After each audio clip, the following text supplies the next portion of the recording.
I'm your Gemini friend. This video is going to cover Cancer Ascendant and Capricorn Descendant. I do have a video linked in the description that's going to go over Ascendant and Descendant and that first house, seventh house axis. But this video is about Cancer and the way that Capricorn balances it. So briefly, the Ascendant is our first impressions. It's people's first impression of us, the way that we will really approach any sort of beginning or initiation in our life, because this is our birth. It's the exact moment that you were born. So it has so much to do with your first impression and your way of starting anything that's like a birth, anything that is new. So new projects, meeting new people, just entering a room. You're always showing your ascendant sign off in some way. The descendant is the beginning of the seventh house, opposite the first house of self. It's our relationships one-on-one with other people and who we're attracted to and who we attract. Sometimes it can be aspects of ourselves that we project onto other people because it's so opposite the self we're not even seeing it, or we need it brought out of us. It's all about balance. So if Cancer is your ascendant, the moon is going to be your chart ruler. So you want to look at the moon in your chart. The moon is already a very significant part of our chart, but the house that it's in, any aspects to the moon, and also look at your first house, any planets there, any planets conjunct your ascendant, and any planets in the 12th house also conjunct your ascendant. These are all going to affect the way that your ascendant specifically comes across. But with the Cancer ascendant, the moon is super, super important. You might feel a deep connection to the moon anyway. You might notice, more dream activity on full moons, a real sensitivity to the moon cycles, or potentially the ocean in a way. And what the moon as a chart ruler gives you is a really empathetic approach to life. It's like kind of filtering things through this highly sensitive, even if the rest of your chart, like say your sun sign is a more detached or like seemingly unemotional sign, Cancer ascendant is going to give you not just the appearance of more sensitivity, but a really natural sense of feeling out your environment, really feeling or getting a feel for other people's energy the first time that you meet them, and really more of an overall caring nature. The thing with the moon, of course, there's like mood swings, frequently shifting emotions, and a receptivity to the environment that can really affect the emotions. Because like with this one specifically, it is your moon being your internal world, the way that you're processing your emotions, your relationship internally with your emotions. You're really using that not just in the regular moon way, but also in your everyday life. So think like wearing your heart on your sleeve. The thing with this is that it's very one way or the other with Cancer, because of course it's the crab, the soft insides of the protective outer shell. So you could be experiencing this in the way that you are so highly sensitive that it makes you want to block things off, or you could be leaning into the sensitivity. And when I say sensitivity, I'm not talking about necessarily just being sensitive and reactive to things, more like a natural sense of feelings like around you and other people, a really natural sense for feelings and picking them up, whether they are actually affecting you or not, they are felt in a way. And sensitivity like this can be something that we can learn early on to block off, or there can be a real need to feel comfortable in your environment or around the people that you choose to be around.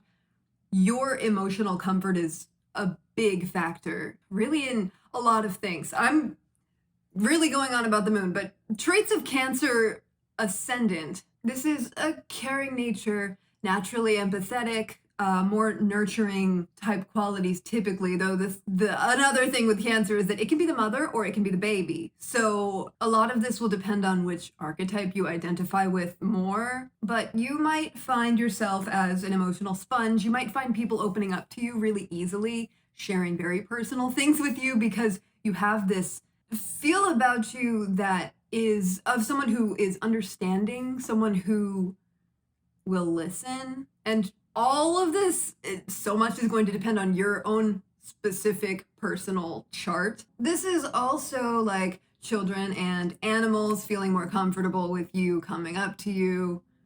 You are likely great with kids. Whether you like them or not, you naturally know how to handle them. And in relationships, you might be an overgiver or just very, very giving, because this is like really wanting to provide comfort, provide emotional support. It's a deeply caring partner. It indicates a deeply caring partner and someone who really just like feels things out. Feelings are so important when it comes to making decisions, especially when it comes to starting anything. Like if you're starting a project, you might not be able to get yourself to start until you feel like settled. Working at home is possibly much more desirable for you. And this is a big connection to the home in general. So like having your home be a nice, comfortable place. You might like to host, or you might be very private with who you let in. This is also like someone who's typically more reserved until they are comfortable with other people. So this is where it comes out where like if you are more protective of your feelings, you might come across as more cold than you are at all. And different people might see you differently based on your level of comfort with them and how much you're willing to show.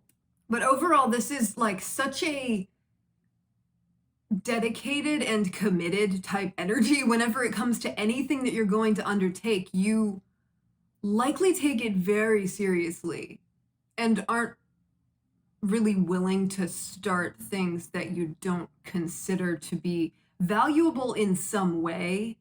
So when it comes to relationships, this is why Capricorn on your descendant is like, Capricorn is not necessarily the sign that you should be looking for, but people who exhibit these qualities are going to be the best natural match for you.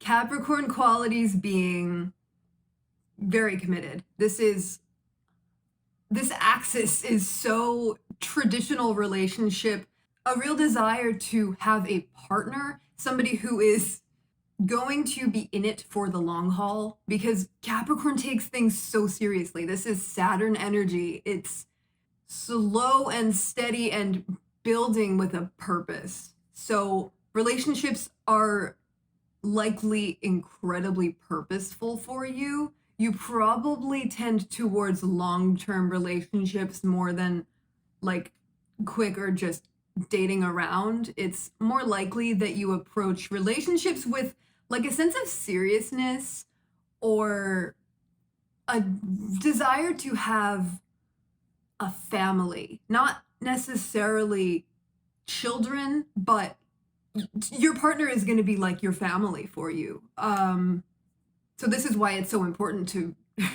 really only bother with people that are taking you seriously and that have the same committed mindset. This is the ideal balancing energy for you, because Cancer can be possessive. Cancer energy gets very attached. So the stability that Capricorn type, hardworking, stable, I said stability. It's such a natural match. So you might attract or be attracted to more serious, like business oriented, even maybe money focused, somebody who has got their plan. They've got everything together, and they essentially know where they're going in life.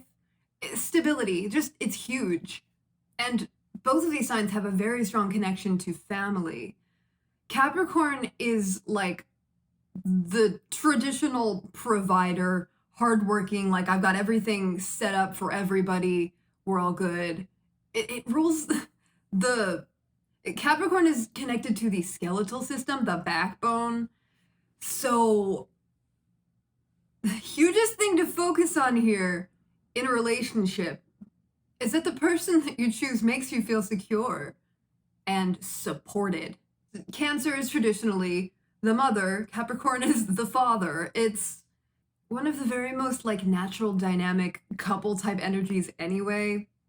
But Capricorn energy can tend towards neglecting their own emotions for practical senses. So that's why the nurturing and empathetic nature of Cancer energy is so good to balance it. You will be providing the emotional support while the other person provides stability that you need. Obviously, this doesn't have to be in like traditional terms, but that's the idea behind the energy exchange. And Capricorn can get really hung up on just being diligent and doing the thing and getting things done to the point where they might be neglecting to have like a deeper meaning to life potentially.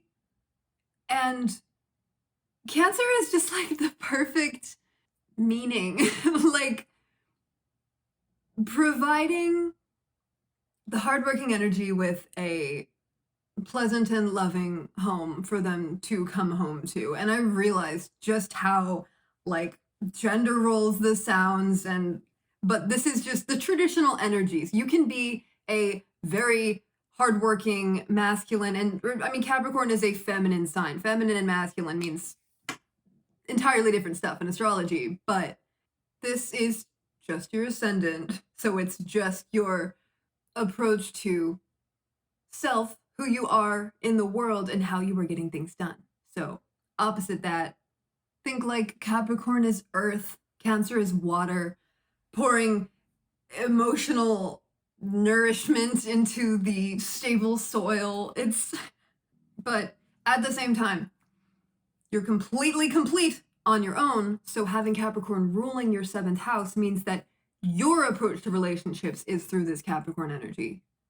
So if you find yourself rejecting the more Capricorn parts of yourself while knowing that they are there, the descendant can serve to bring people into our life to draw this more authoritative nature out of us.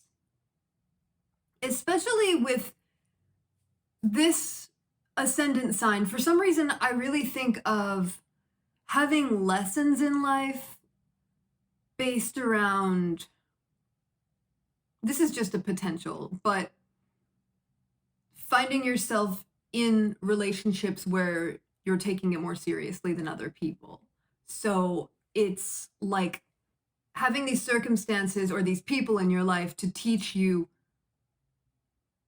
how to really step up and provide for yourself, or to be more able to easily, or even just to learn to assert yourself more, since the descendant is it's associated with like the shadow self in a way. So this can be blocking off your own, like I said, authoritative nature, and needing circumstances or people to help you develop and integrate that part of yourself just into yourself. And that's the ascendant descendant. It can be our partnerships, or it can be the way that other people help us develop ourselves. So I feel like I really went on tangents with this one. It's an interesting one because the moon as your chart ruler is really significant since it's such a huge part of you. And Cancer energy is, it can really come across in two completely opposite different ways. It can be so soft and sensitive, or it can be so like intentionally blocking things out, an intentional coldness. But if you do find yourself leaning more into the cold, blocking things outside, then it is kind of a reminder to use your moon more in everyday life, like act more intuitively and really, really check into your feelings. Because your feelings are a huge way of, or a huge part of the way that you operate. So I hope this made sense. Let me know if anything resonates or if you have anything to say, if you have any input. I'm super interested. Thank you so much for watching. I love you.